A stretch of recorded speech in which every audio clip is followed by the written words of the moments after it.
আমি জানি আমরা চেয়েছি, চাঁদা চাই না। সমস্যা যখন প্রাকৃতিক দুর্যোগ হয় তখন আমরা বলেছি এই বাঁকুড়া এলাকা থেকে আপনারা গাড়িতে করে সবজি পাঠিয়েছিলেন।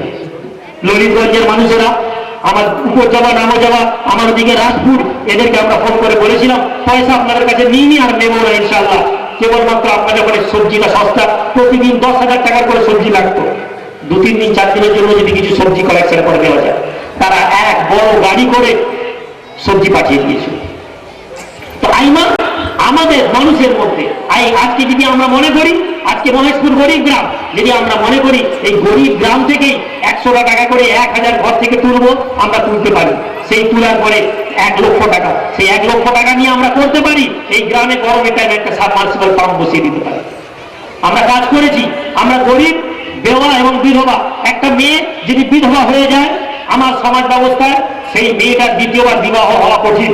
আর যদি বিধবা বিবাহ হয়েও যায় সেই মেয়েটা আবার 2 দিন পরে তালাক পেয়ে যায়। একটা মেয়ের সামাজিক নিরাপত্তা নেই এই সমাজ ব্যবস্থা। আজকে আইমা সংগঠন সামাজিক নিরাপত্তা মহিলাদের দেওয়ার কথা বলেছে। আমাদের 1 লক্ষ সংগঠনের 30,000, 20,000, 20,000 মহিলা আমাদের সদস্য। কারণ সেই মহিলারা তারা উপলব্ধি করেছে যে আমি আইমাদের মহিলার একটা মেম্বার হয়ে থাকলে আমার লাভ। আমরা করেছি। সেই বিধবা মেয়েকে আমরা 2,000, 3,000 টাকা দিয়েছি। 10টা মুরগি কিনো, 20টা মোরগ কিনো, তোমরা কিছু বাচ্চা কিনে একটা ছোট্ট ঘর বানিয়ে দেওয়া হবে সংগঠনের পক্ষ থেকে। সেই ঘরের মধ্যে মুরগি বাচ্চা তুমি পোল্ট্রি করো। 10টা মুরগি থেকে যদি 10টা ডিম সে পায় প্রতিদিন 30 টাকা করে, যদি সে প্রতিদিন ইনকাম করে মাসে 1,000, 1,500 টাকা বসে পাবে। তারা হয়ে বাপের ঘরে এলে 1 সপ্তাহ বাপ ভালো বলবে, 15 দিন বাপ ভালো বলবে, কিন্তু তারপরে ভাইয়ের গঞ্জনা, বাপের গঞ্জনা, মায়ের গঞ্জনা, ওই মেয়েটা মুখ বন্ধ করে পড়ে থাকতে হয়। অর্থের অভাবে এমন বহু ঘটনা ঘটেছে যে সে পয়সা পাওয়ার জন্য সমাজে সে ব্যভিচারিণী হয়ে গেছে, সে জেনাকারিণী হয়ে গেছে। তার দোষ আমাদের মধ্যে পড়বে। হে মৌলানা, হে যুবক ছেলেরা, মাথায় একটু বিয়ে তো মসজিদের দাওয়াত দিচ্ছ, কিন্তু তোমার পাড়ায় তোমার গ্রামের মধ্যে যে জেনা হচ্ছে, ব্যভিচার হচ্ছে, তার প্রতিরোধ করার চেষ্টা তোমরা করো। আল্লাহর কাছে শোনো, আল্লাহর খালি আমার বিল মারুফ ওয়ান নাহি আনিল মুনকার হচ্ছে ইসলাম। অতএব আমরা সেই সংগঠনের পক্ষ থেকে আমরা এই বার্তা নিয়েছি। আমরা বিধবাদেরকে এবং বেওয়া মেয়েদেরকে আমরা ভাড়া দেওয়ার চেষ্টা করেছি। পয়সা দেবো না, আমরা মুরগি কিনে তাদেরকে দিয়ে দেবো।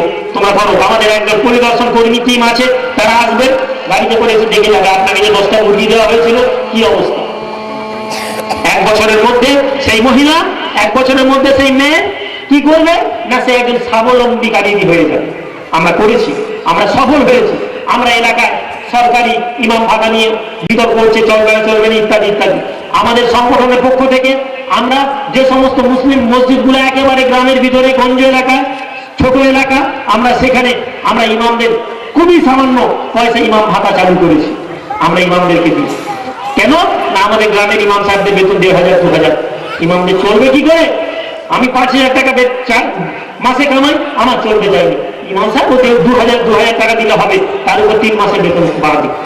ইমাম সাহেবদের সামাজিক নিরাপত্তা আমরা দেওয়ার চেষ্টা করেছি। আমরা আপনাদেরকে গল্প বলার জন্য আসিনি। আমরা যে কথাগুলো বলছি এগুলো সম্ভব হবে, আপনারা চাইলে আপনারা নিজেরাও করতে পারবেন। আমি আপনাদের কাছে গল্প বলবো না যে আমি এসে আপনাদের এখানে একটা বড় হসপিটাল বানিয়ে দিব, আমি বলবো না আপনাদের কাছে এখানে এসে বিশাল মাদ্রাসা করে দিব, কিন্তু আমরা এটা আপনাদেরকে বলতে পারি। আজকে এই পশ্চিম মেদিনীপুর এই এলাকায়, আমি এই মহেশপুরের কথা বলছি না, কিন্তু আপনারা জেনে রাখুন, আল্লাহ যদি বাঁচিয়ে রাখে, এই সংগঠনের মজবুত পতাকা যদি যুবক ছেলেরা তুলে ধরে, আজকে আমরা পারবো ছোট শিল্প আনার জন্য। হলদিয়াতে আমাদের শিল্পাঞ্চল, সেখানে আমরা জানি শিল্পকে কি করে আনতে হয়। আমরা সংগঠন শিল্পপতিদের সাথে আমাদের সহযোগিতা আছে। আমাদের আজকাল ভাই যিনি ডিএসকে টিমের প্রধান, সংগঠনের নেতৃত্ব, তাকে দিয়ে আমরা পারি এখানে ছোট ছোট শিল্প আনাতে।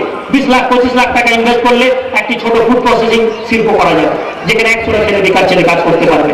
কিছুই নয়, আলু উঠে একটা আলুর চিপসের ফ্যাক্টরি বানিয়ে দিলে আলুর চিপস তৈরি হবে। এগুলো করার জন্য পয়সা লাগে না, আর এগুলো স্বপ্ন দেখানো না, এটা আমি না করলেও আপনারা করতে পারবেন। শুধু আপনাদেরকে জাগানোর জন্য আমরা এসেছি। আমার উপস্থিত ভাইয়েরা, আজকে আমরা যারা এসেছি, আমি আপনাদের কাছে এই আবেদন করব, আমরা এখানে কোনো সংগঠনের চাঁদা নেব না। আমরা সংগঠনের চাঁদা নিই না, কেউ চাঁদা আপনারা কারো কাছ থেকে নেবেন না।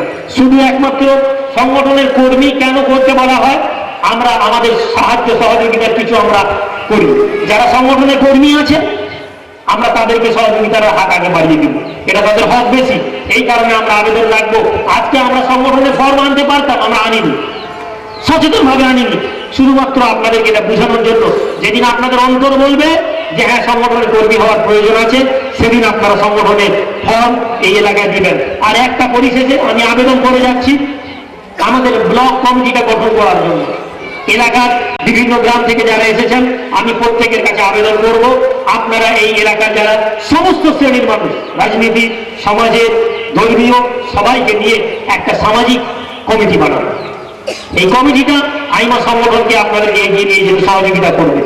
আর পরিশেষে আবার আপনাদেরকে বলি যে এই সংগঠন একটা দিন আসবে যখন সমাজের নিয়ন্ত্রণ হয়ে যাবে, সমাজের নিয়ন্ত্রণ করবে। যুব সম্প্রদায়েরা, আমি তোমাদের কাছে শুধু আবেদন করে যাচ্ছি যে নিজেদের জীবনটা কোরবান করার জন্য তৈরি থেকো, এক আল্লাহর দ্বীনকে প্রতিষ্ঠিত করার জন্য। নারে তাকবীর, নারে তাকবীর। ইনশাআল্লাহ আমি আপনাদের কাছে সময় সংক্ষিপ্ত, আমরা আসলে নামাজ পড়বো, নামাজের পরে বস্ত্রদান বিতরণ হবে। এলাকার যারা আছেন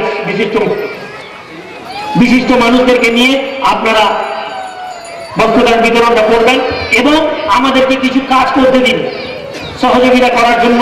আপনাদের শুধু সমর্থনটা দিন, যে হ্যাঁ সমর্থন কেন না বাধা আসবে। আজকে রাজনীতিতে যারা আমাদের স্থানীয় নেতৃত্ব আছেন তারা জানেন এটা ভালো, কালকে উপর থেকে চাপ দিবে, এই এলাকা বন্ধ কর, এসব চলবে না, সে বেচারা বাধ্য হয় এই চলবে না। কিন্তু সেই জায়গায় আমি আপনাদেরকে আবেদন করে যাচ্ছি, আপনারা আপনাদের এই সংগঠনটাকে এগিয়ে নিয়ে যাওয়ার জন্য সহযোগিতার হাত বাড়িয়ে দিবেন। আপনারা হাত নামান।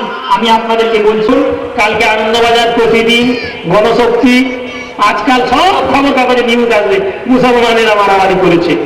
5,000 মুসলমান বসে সুষ্ঠুভাবে জাতির কথা ভেবেছে, মানুষের কথা ভেবেছে, খবর কাগজ দিবে। দিবে ভাই? না দিবে, দেবে না। কিন্তু তারা যদি না দেয়, যদি প্রচারের দায়িত্ব স্বয়ং আমার আল্লাহ হয়ে যান, কেউ আমাদেরকে আটকাতে পারবে ভাই? ইব্রাহিম আলাইহিস সালাম যখন বললেন আল্লাহ এই বেবার মরুভূমিতে, আল্লাহ বলেন ডাকো ইব্রাহিম। ইব্রাহিম নবী বলেন আল্লাহ আমার আওয়াজ কে শুনবে? আমার আল্লাহ বলেছিলেন ইব্রাহিম তুমি ডাকো, আমি আল্লাহ পৌঁছে দেওয়ার দায়িত্ব নিচ্ছি। ঠিক তেমনি আজ আমরা যারা এসেছি এই বেবান গ্রামে, মহেশপুর গ্রামে থেকে এই সংগঠন শুরু করেছি, আমার আল্লাহ যদি দায়িত্ব নেন, গোটা মেদিনীপুর জেলার পশ্চিমে প্রতিটি বাড়িতে বাড়িতে এই সংগঠন পৌঁছে যাবে বলবেন ইনশাআল্লাহ। এবং এই সংগঠনের খবর করার জন্য আমরা একটি মুখপাত্র ওয়াদি নামে একটি পেপার বার করি, খবর কাগজ 15 দিন ছাড়া বেড়ায়। এটা পরবর্তীকালে 1 সপ্তাহ ছাড়া সাপ্তাহিক বেড়াবে। এই ওয়াদি খবর কাগজটি 3 টাকা করে আপনারা প্রত্যেকে নেবেন। আপনারা নেবেন, যদি মনে করেন এই 3 টাকা আমাকে দান করছেন, মনে করে হলেও এই 3 টাকা দান করার নিয়ত করে আমাকে এই খবর কাগজটা নেবেন। কেননা যখন আপনারা পড়বেন, যখন আপনারা জানবেন, তো দেখে নেবেন যে এই আইনা সংগঠন গোটা রাজ্যে কিভাবে কাজ করছে, গোটা সমাজের মানুষের কাছে কিভাবে থাকছে। অতএব এই সংগঠনটিকে খবর কাগজটা পড়ে এই সংগঠনটাকে আরো আগিয়ে নিয়ে যাবেন, এই আশা রেখে আমরা বিদায় নেব। বিদায়ের আগে আমরা একটু ছোট্ট করে আল্লাহর কাছে দোয়া চাই, যেটা আমাদের বুজুর্গানের দিনের দেওয়া এবং নীতি, যাতে আল্লাহ পাক আমাদের এই সংগঠনকে কবুল করে নেন। আল্লাহুম্মা আমিন। আল্লাহুম্মা রাব্বানা তাকাব্বাল মিন্না ইন্নাকা আনতাস সামিউল আলিম ওয়া তুব আলাইনা ইন্নাকা আনতাত তাওয়াবুর রহিম। আয় আল্লাহ পাক, আপনি আমাদের এই মজলিসকে কবুল করে নিন। আল্লাহ, আয় আল্লাহ পাক, এই মাহফিলকে কবুল করে নিন। আয় রব্বুল আলামিন, আল্লাহ আমাদের